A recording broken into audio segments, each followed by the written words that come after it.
Hey guys, so back with another video. So we already did the 5 things that I like about Taiwan. Now it's time to do the 5 things I don't like about Taiwan.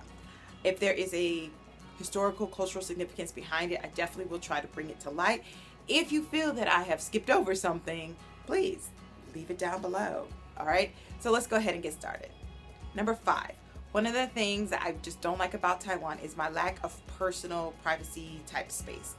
So there is some significance behind this in the history of Taiwan, which is number 1, Taiwan's a small place. Taiwan has built itself up instead of out because, less land. So because of that, people are physically on top of each other sometimes. Not only that, there's still that culture that is practiced here in Taiwan where the firstborn or the only son will live with his parents, will take his wife and live with they will all live together. So you will sometimes have 2 or 3 generations living all under one roof. Because of that, there's a lot of people in the house or apartment. And so that whole sanctity of space and having your own, 5 seconds of breathing time, it's kind of non-existent. So it kind of bleeds out into society. So things that we might consider like a little bit of intrusive of asking questions, these things are like normal questions in Taiwan, right? But for us, I just haven't adjusted. I know when the question is asked, I'm not like offended because I know that this happens, but it doesn't mean that I still like it. Not only that, spatial physical wise space.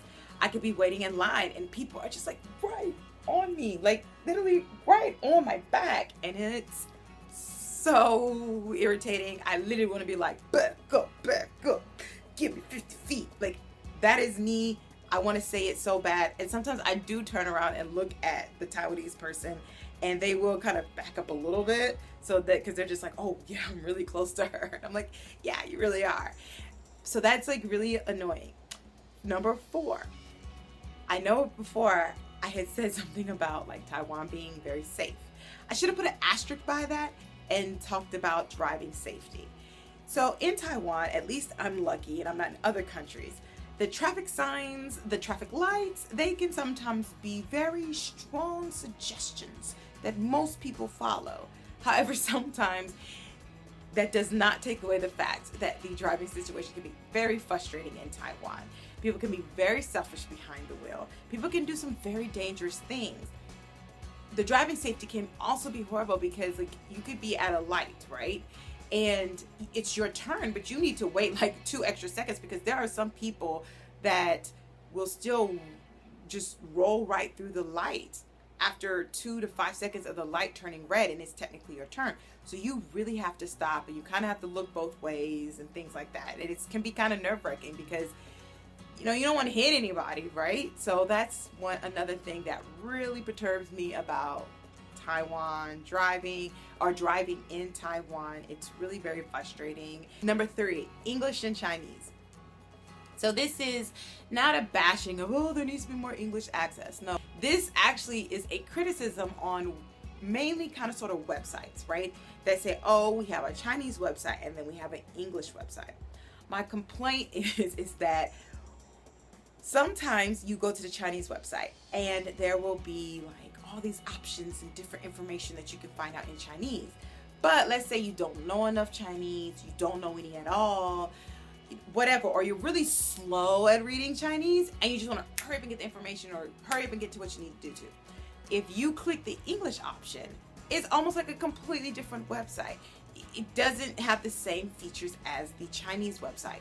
So for example, my bank.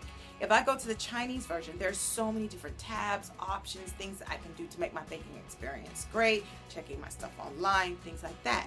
If I go click on the English version, they're only just giving information about postage, about opening an account, about getting a Visa stamp put on your card. Like, this is the stuff that's like, oh, this is not fair. Like, this is not fair at all. I wish it was different.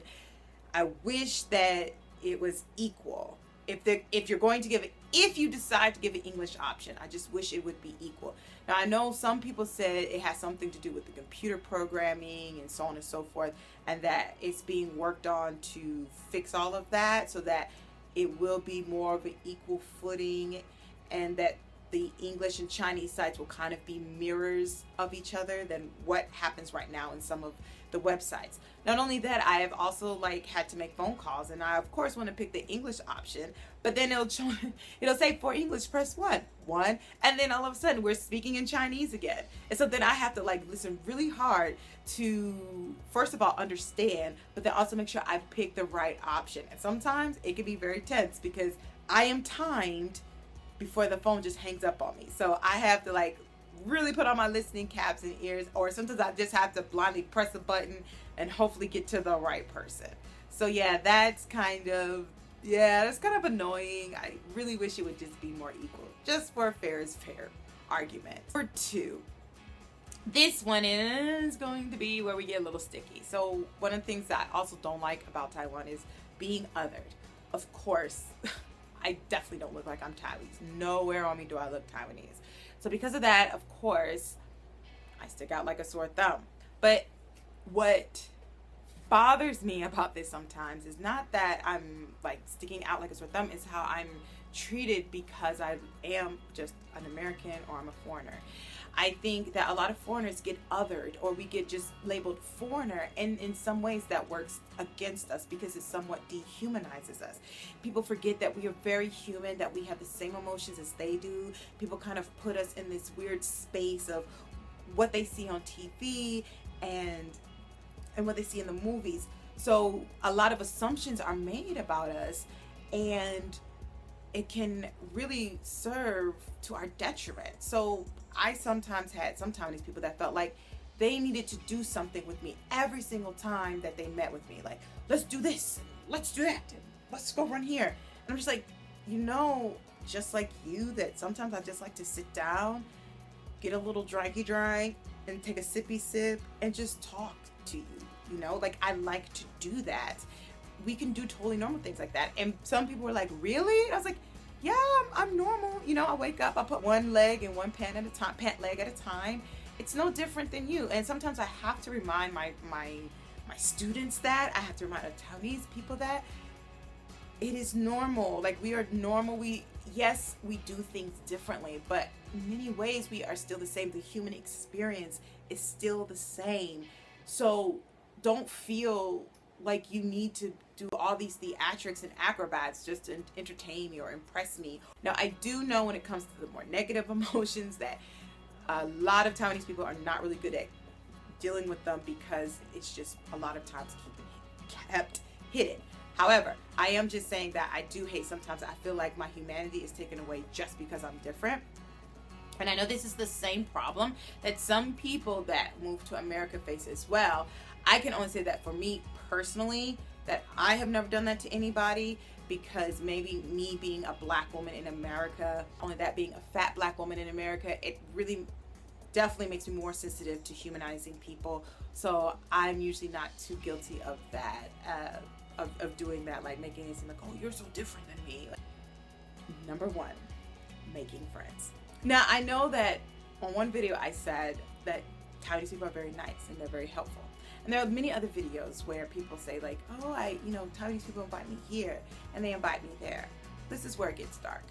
My definition of friendship is somebody that is there for you, that you can reach out to, that you can talk to, good things and bad things, that you guys can hang out, that you guys are very open and honest with each other. You're very authentic. And I feel like that's very hard to find sometimes in Taiwan. Now, but what I am going to say is that it's very hard to find friends in the way that I define friends, because a lot of times when I have talked to Taiwanese people, or just from my observations, it is very community focused and everybody getting along and not making waves. So that can cause problems when you're wanting to connect to people, because you don't know if they're just agreeing with you to be polite, or if they don't want to say anything at all. And if you're one of people like me that thrives on dialogue and loves like that, going back and forth in a positive way about different things, about different topics, and really wanting to relate to people, it can be very frustrating. Not trying to reach out to other people in terms of going places with them. It's very family focused, in the Taiwanese family. So as it's quite normal for them to tell you no because they need to hang out with their family, or because they want to hang out with their Taiwanese friends and their Taiwanese friends don't speak English that well. So it's kind of like you are stuck on the outside. But even if you spoke Chinese, they still don't know you, and it's still kind of like if they've never really hung around foreigners before, you got to go through those annoying questions that we all get, and it kind of messes up the entire vibe. But also sometimes your Taiwanese friend, especially if they're native Taiwanese, they just don't feel like thinking of switching to English. And I'm going to be honest, that has been said to me before, that, you know, we just don't feel like speaking English. And that was like one of my things. I was just like, okay, well, that made me feel bad about myself, but it's a totally valid reason. Like, I can't even get mad at it. So it makes having friends more difficult. If you are one of those people that love honesty, love authenticness, it can be really, like I said, hard to find friends. And I'm not gonna lie, there have been plenty of times where I have felt like crap, and I've reached out to people that I thought or considered myself close to, and I won't get a response for hours or days. But I have to remember that it's a little different. Now, maybe I'm just looking at the wrong people that I consider friends. Maybe I just don't go out enough. But anyway, those were the 5 things that I really don't like about Taiwan, that I just find extremely frustrating, but they're not deal breakers in the end. So I just deal with it and keep going on with my life. Once again, thanks for watching, and I will talk to you guys later. Bye.